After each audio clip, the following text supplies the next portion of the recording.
Hello friends, welcome to this next video on complex analysis. In this video we will study about rational functions. In the last video we have studied about polynomial functions. Rational functions are the natural extension of polynomial functions. We have to study these rational functions after studying polynomial functions. So what are rational functions? Suppose we have a function of the form that we have a polynomial of degree say m z minus z1. We have seen that if we have a polynomial of degree m, then we can factorize it, because we have the fundamental theorem of algebra in complex analysis. And suppose it denominator is of degree n, right? So this is z minus some roots are zeta 1, z minus zeta 2, and so on, z minus zeta n, right? So what we have a polynomial of degree m in the numerator, and we have a polynomial of degree n in the denominator, right? Such function is called a rational function, and we denote it as Rmn of z. M stands for the degree of numerator and n stands for the degree of denominator, right? So this is a rational function. So we can clearly see that zeros of the numerator are the zeros of the rational function.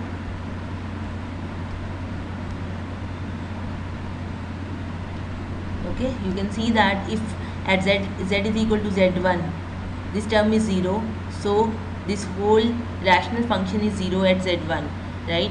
So at z1, z2, zm, which are the zeros of the numerator, the function is 0. Therefore these are the zeros of the rational function as well, right? And note one thing, that we assume that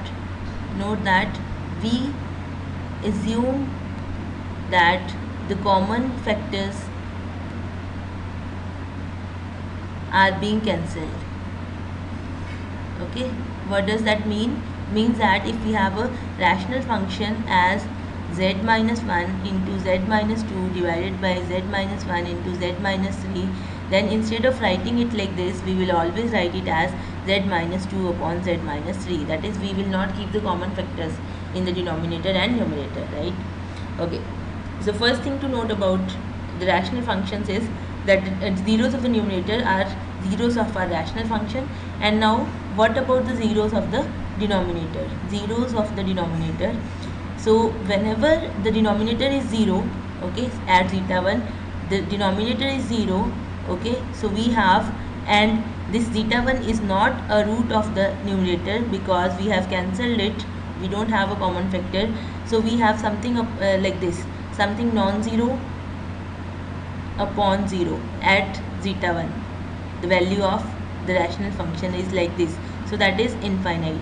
So this is somehow causing a problem. So the roots of the denominator are called poles of the rational function. Poles of the rational function, right?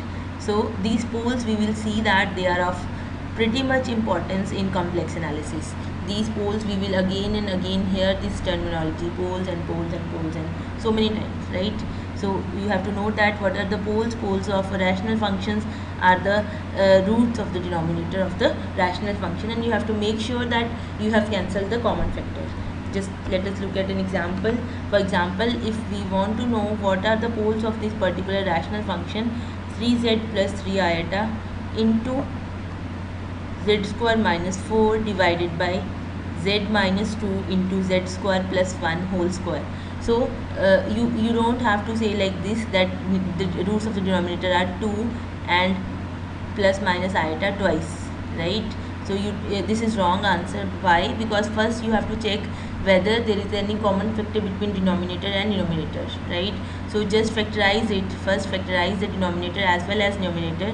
So this is 3 into z plus iota into z minus 2 into z plus 2 divided by, this is z minus 2 into z minus iota whole square, z plus iota whole square, right? Now z minus 2 cancels, and you have z plus 1, z plus iota cancels, so you have 3 into z plus 2 divided by z minus iota square into z plus iota. So this is your rational function in the standard form. That is when you have cancelled the common factors in the numerator and denominator. Now look at the roots of the denominator.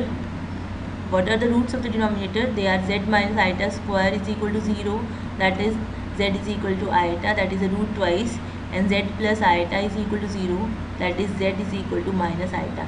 Therefore, we will say that iota is a pole with multiplicity 2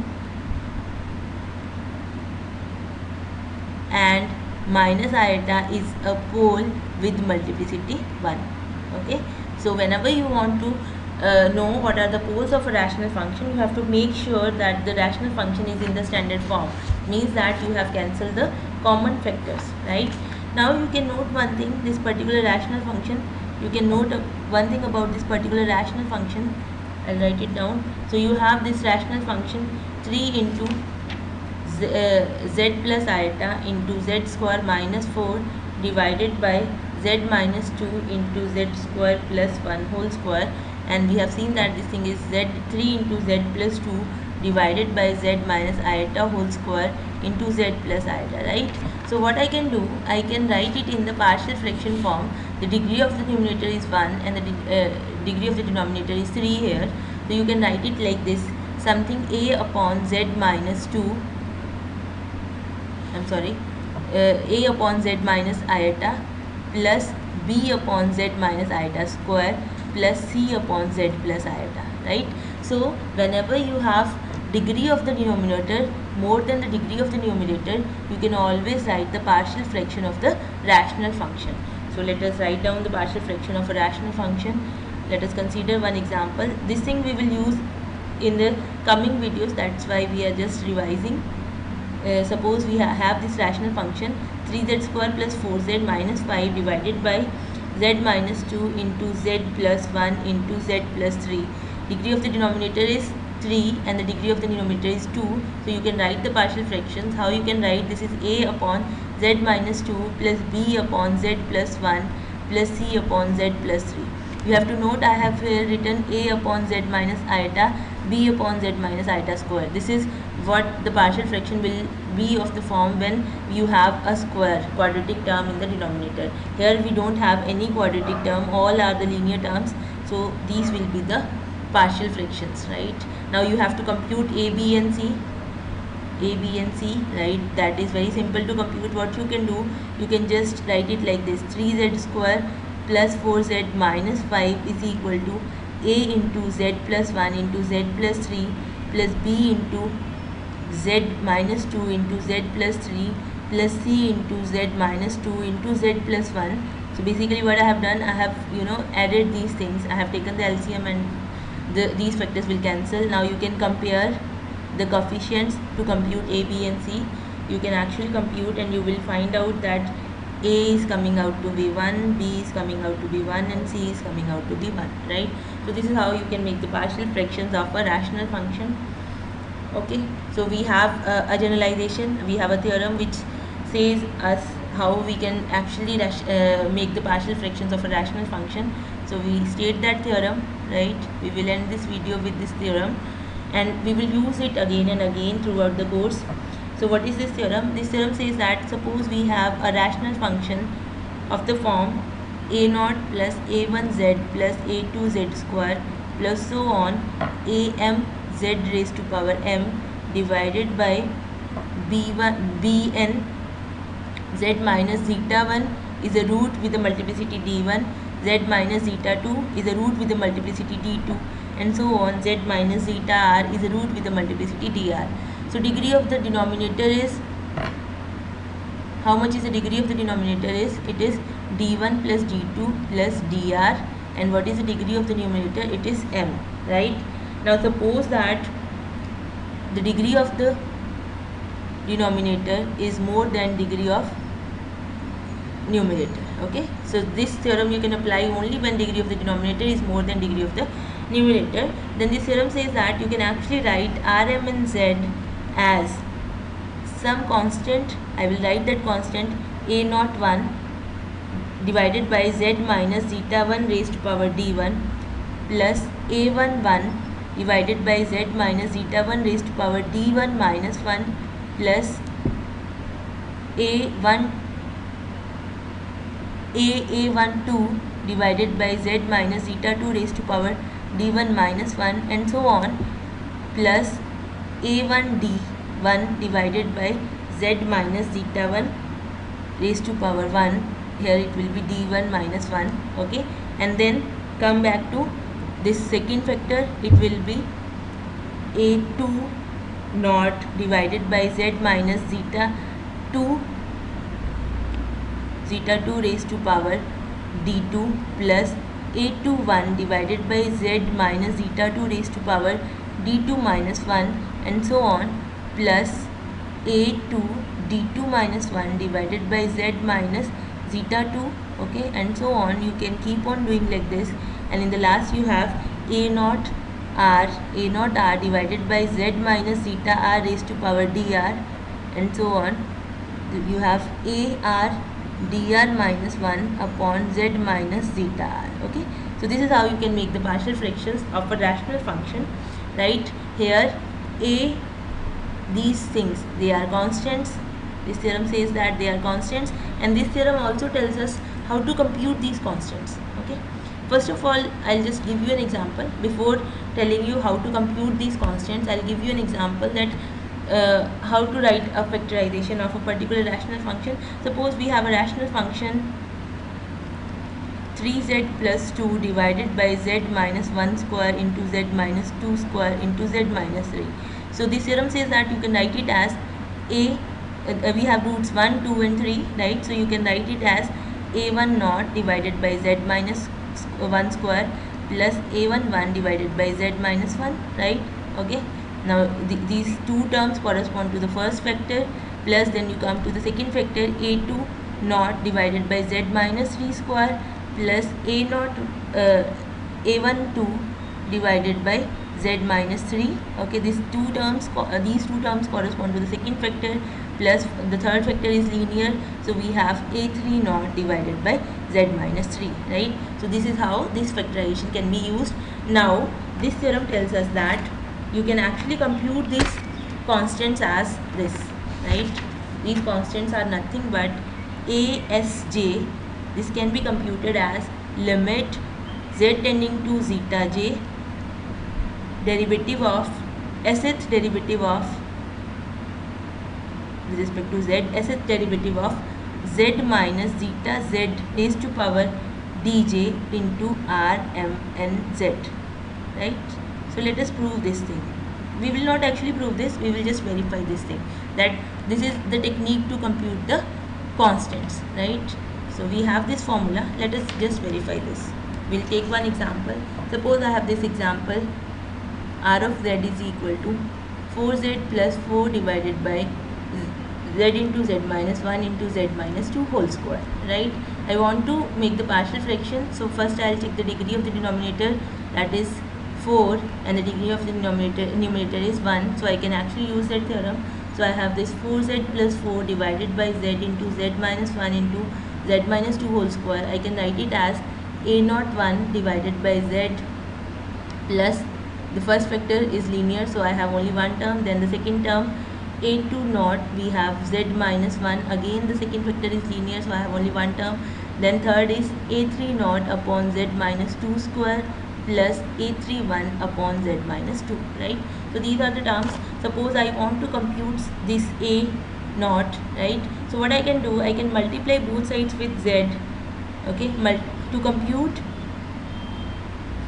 a01, you can multiply above equation with z, okay, and put z is equal to 0. So what you will get 4z plus 4, z will cancel, so you have z minus 1 into z minus 2 square is equal to a01 is plus, you have a02 upon z minus 1 into z plus a03 upon z minus 2 square into z plus a13 upon z minus 2 into z. Now when you put limit z is equal to 0 of this thing, so this is actually z into your rational function and here you will get a naught 1 and all other terms will be 0 because you are putting z is equal to 0. So this is how you are computing your a naught 1. So a naught 1 is nothing but limit z tending to 0, that is the first root, z into Rmn. Okay, and in this particular case you can just compute it, it will be coming out to be minus 1, right? Now suppose I want to compute the next term, right? So I want to compute this particular term, right? So what I have to do, I have to multiply the whole equation with z minus 1 and then I'll put z is equal to 1. So you can compute your a naught 2 as limit z tending to 1 of z minus 1 of Rmn. Okay, so you, in this particular case it will coming out to be 8, right? Now if I want to compute this thing,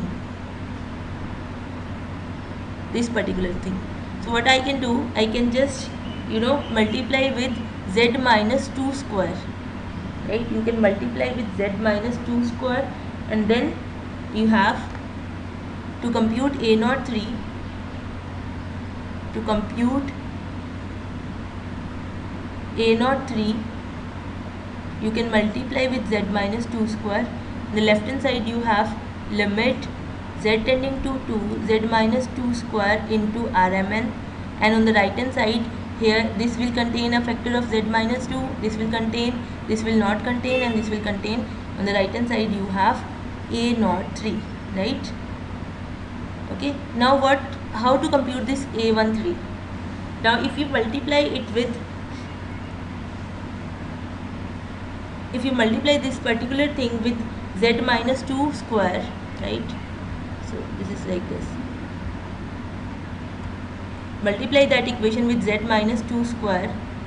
So you have something like this, z minus 2 square into Rmn is equal to a naught 1 upon z into z minus 2 square plus a naught 2 upon z minus 1 into z minus 2 square plus a naught 3 divided by z minus 2 square into z minus 2 square. So this will actually answer plus a13 into z minus 2. We will have a factor of z minus 2. Now if you just put z is equal to 2, you cannot compute this thing. So the obvious solution is you differentiate it with respect to z. If you differentiate it with respect to z, what you will get dy by dz of z minus 2 square Rmn is equal to, these two terms after differentiation also will contain a factor of z minus 2, so they will have z minus 2 into something plus this factor being constant, the derivative will become 0, so you have this will be a13, right? Now you can take the limit z tending to 2 dy dz of z minus 2 whole square Rmn, so this will be your a13, right? So in this particular case this will be equal to this will be coming out to be minus 7. Okay, right? So this is how you can actually compute the constants when you make the partial fractions. So I'll write down the formula again. So basically this is the formula, that if you have ASJ, okay, so this is equal to limit z tending to zeta j ds by dzs. Okay, in this particular case s was 1, that's why we have differentiated it once, z minus j raised to power dj, okay, Rmn z. Okay, so this is the formula to compute the constants of the partial fraction. Okay, so what is the important things which we have to learn, remember about rational function? First is what are the poles of a rational function. Second is how to compute the partial fractions form of a rational function. Okay, in the next video we will study the exponential functions. Thank you.